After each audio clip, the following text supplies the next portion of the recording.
மகாபாரதத்தில் மிகவும் கொடூரமான மரணம் யாருக்கு நேர்ந்தது என்று தெரியுமா உங்களுக்கு? ஒருவேளை அம்பு படுக்கையில் படித்திருந்த பிதாமகர் பீஷ்மர் என்று நினைக்கலாம், சக்கரவியுகத்தில் வீழ்ந்த அபிமன்யு என்று நினைக்கலாம், அல்லது சாபங்களாலும் சூழ்ச்சியாலும் வீழ்த்தப்பட்ட கர்ணன் என்று நினைக்கலாம். ஆனால் இவர்களில் யாரும் இல்லை. இவர்கள் அனைவரும் போர்க்களத்தில் வீர வணக்கம் பெற்றவர்கள்.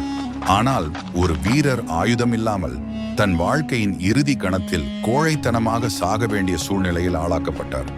அந்த வீரன்தான் துருவதனின் மகனான திருஷ்டத்யுமன். ஒரு சமயம் அஸ்வத்தாமன் தன் தந்தை துரோணாச்சாரியாரின் மரணத்திற்கு பழிவாங்க அவன் பாண்டவர் முகாமை தாக்கினான்.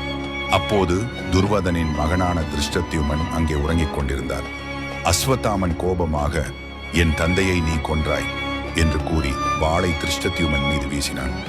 ஆயுதமில்லாத திருஷ்டத்யுமன், எனக்கு ஒரு ஆயுதம் கொடு, ஒரு வீரராக சாக வேண்டும் என்று கெஞ்சினார்.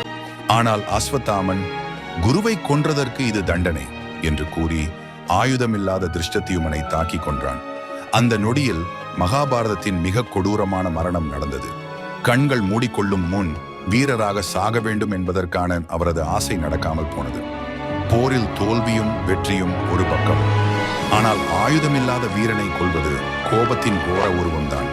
இந்த கதையை நீங்கள் உணர்ந்திருந்தால் லைக் செய்யவும், சேனலுக்கு சப்ஸ்கிரைப் செய்யவும்.